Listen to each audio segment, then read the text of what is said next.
Hey there, YouTube family. Today we're going to be painting this fall scene right here.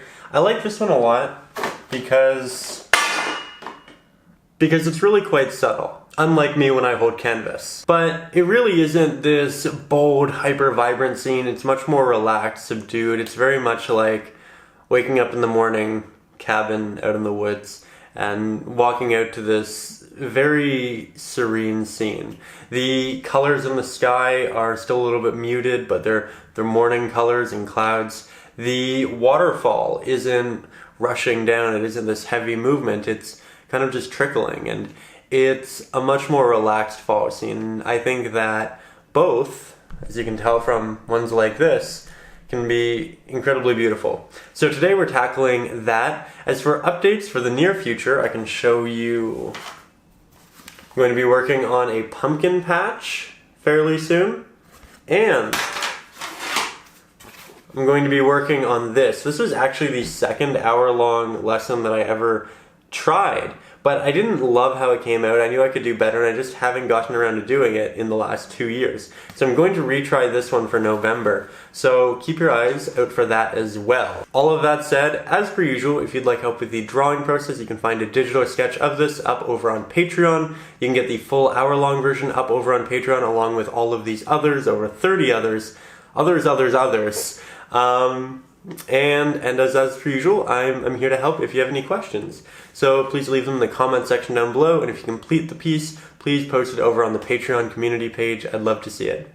Thank you so much for watching, and let's jump in to today's video. Let's begin here with a good amount of titanium white. I'm going to apply this at the base of my horizon over to the far right and blend it upwards. Then I'm going to grab a little bit of additional water. Make sure my brush is damp, not wet. Go back up and reapply. Just creating a bit of a base here for our sky. And titanium white, it's a very thick pigment, so it'll reduce the number of layers we'll have to do in the long run, and it'll desaturate the sky a little bit, which is really nice. Then I'm going to grab some primary yellow. Going to apply this down at the base of our sky here. Drag it out to the edge, but it's much more so dominant up here. Going to clean that off nicely. And that's a lot more saturated than what I'd actually like. So I'm going to desaturate it by incorporating more of our titanium white.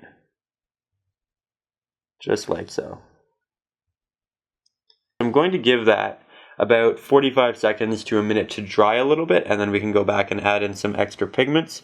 In the meantime, I'm going to grab just a very small amount of red. You can barely see it on my brush. I'm going to put that right in between the yellow and the white. I'm going to take a little bit more. And I'm doing this because I want to put a dark desaturated blue up here, and I want it to transition in.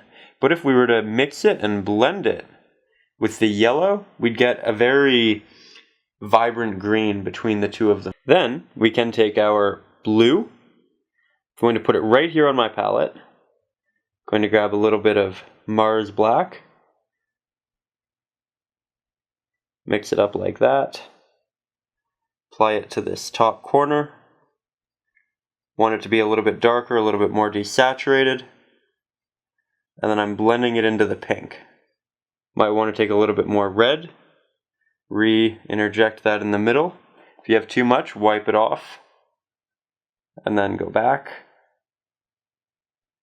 Now I'm going to jump back into this with a smaller round-headed brush. And I like to use this for subjects with softer edges because it innately has the rounder edges as well, and it kind of gives everything a feathered effect.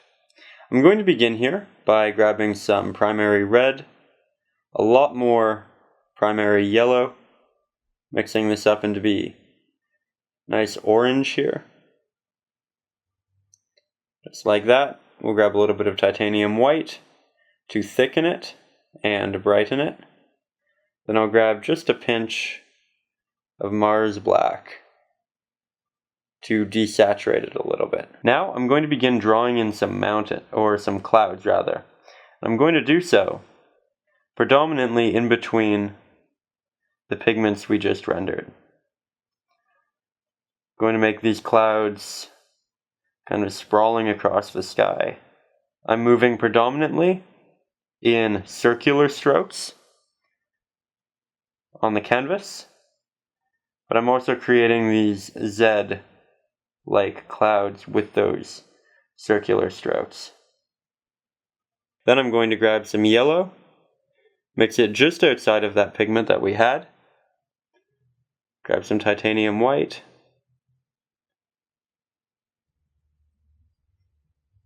make it nice and thick, and I'm going to add in some highlights to the bottoms of some of these clouds.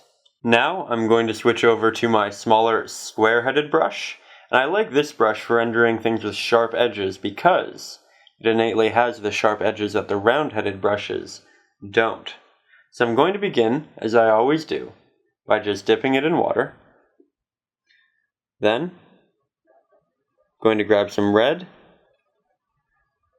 mix it with some yellow here, grab a little bit of black. Again, not much because it is just so strong, as you can see. And we'll try to draw in our first mountain with this mixture. And I think it's a little bit too brown. When you mix all of the primary colors together, you can get a bit of a brown. So I'll tell you what, we'll take some red, we'll take some blue, we'll go off into a different area. That's purple, but it's very blue heavy. Generally, blue is a bit of a stronger pigment than red, so we'll need more red than blue if we want a little bit of a warmer purple. Then we'll desaturate it, grab some black. Then we'll thicken it and desaturate it further with some white.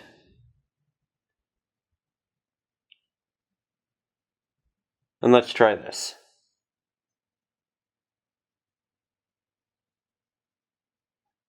We're using purple because when orange becomes very desaturated, it begins to look like a bit of a purple. And you can generally transition between a very desaturated orange to a purple, and they look nice together. Let's grab a little bit of what we were just using, though, with the orange and see if we can further pronounce that transition. See the orange and the purple? They mix very nicely together. Need it to be brighter so it matches what we have in the back. I think it's all too saturated still. So you know what? We'll grab some black, grab some white, make a pure gray, and apply that on. Now we are going to re-enter the painting with that same small square-headed brush that we were using before. I'm ensuring that it is damp. Putting together a little bit of orange over here. Grabbing a good amount of titanium white.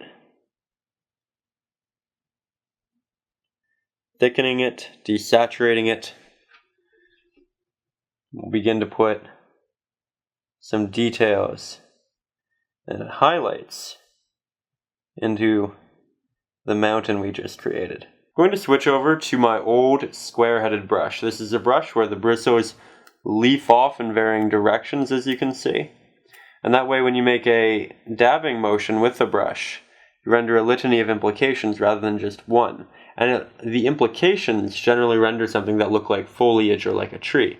So we're going to begin rendering some trees in the background here. I'm going to do so initially with a bit of an orange, because this is a fall painting, but also because we'll have the orange from the light reflecting down on it. So as you can see, I'm making these dabbing motions, and I'm rendering all of these implied trees.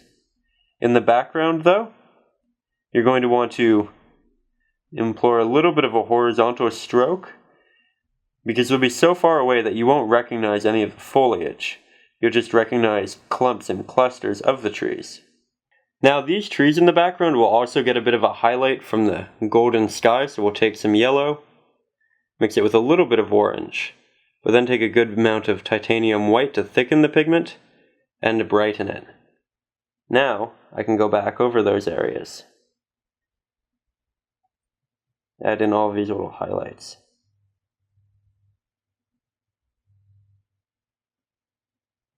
I'm just adding this to the tops of those implications.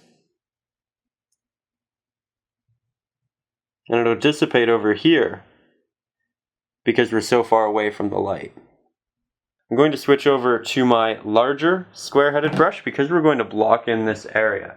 And while I do that, I'm also going to take a little bit of burnt umber, apply that to my palette. I'm going to take some burnt umber, just like that. And we're going to create a purple that's similar to that, but with some brown. So now we'll get some red, we'll get some blue.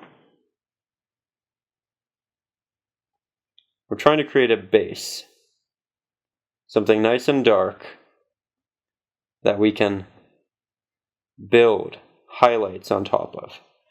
Needs to be close to that color, akin to it rather. So we'll try applying this. I'm going to grab this medium-sized square-headed brush. I'm going to grab a little bit of yellow, good amount of red, some brown. We'll make the edge of this a little bit more orange. It'll be dark because we're working on a very dark underlayer, but it'll also look like it's a little bit more illuminated by the light as it should be. I'm going to grab some of our burnt umber, a little bit of our red, a bit of our yellow, good amount of titanium white. I want this to be a little bit more orangey, so I'll throw some additional colors back in there. Titanium white generally desaturates pigments. Now I have a good mid-tone, and I can start working along some of the edges here and building up additional rock. Here I'm going to build up a bit of an intricate rock shape here. Comes up there, then dips down. It's highlighted on this side because that's what's facing the light. Get a little bit of reflected light, illuminating that over there. As I get towards the bottom of the rock, the pigment on my brush is beginning to dissipate, which is good because the light should dissipate as we get down towards the bottom of the structure. Now, we need to wait for that to dry for us to incorporate the water.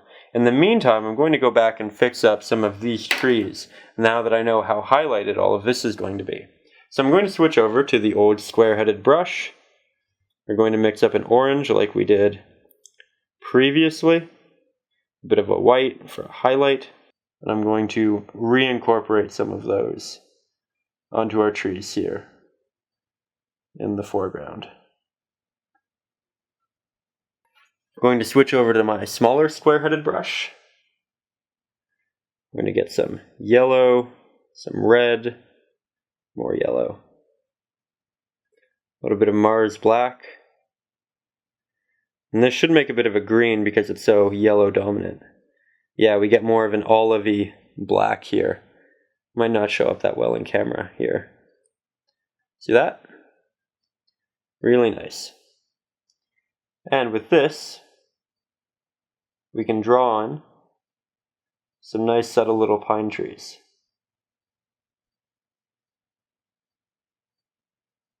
Now I'm going to switch over to my smaller round-headed brush, and we're going to begin working on some water that's falling down through here.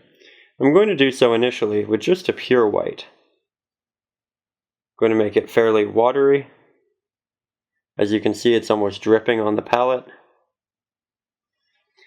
And I'm going to pick areas that I think it should kind of fall through. It shouldn't end up on the top of this ridge, right? Instead it would fall from here maybe. It's a little bit too much water. I'll wipe that off.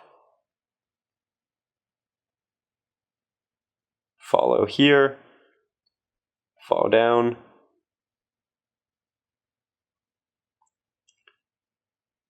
I'm making it very watery and very transparent for this first layer, just in case I don't like anything. It'll be easy to remedy. And we'll just build up this base layer that's a little bit more subtle. And then we can add real highlights in after. And again, when we get down to the bottom, we work in this Z-like pattern.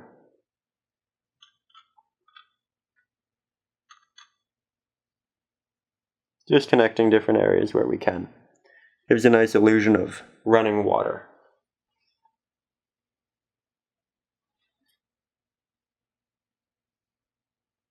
Going back in, adding the highlights. Going to grab some burnt umber, a little bit of Mars black. Going to create this very dark tree we have here in the foreground. Now I can still see it because the drawing showed through all of our layers of paint. Grab some red, grab some yellow, make a nice orange, some burnt umber. We have a mid-tone. Now I'm going to tap this onto the side, as so. Just illuminate it.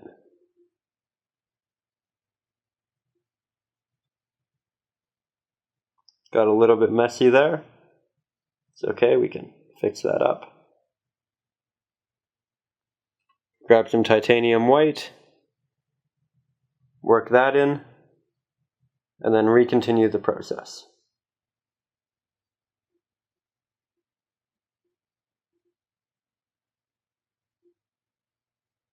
There we are. Then I'll grab some extra highlight, reapply that with this smaller brush because we can get more of a detailed application.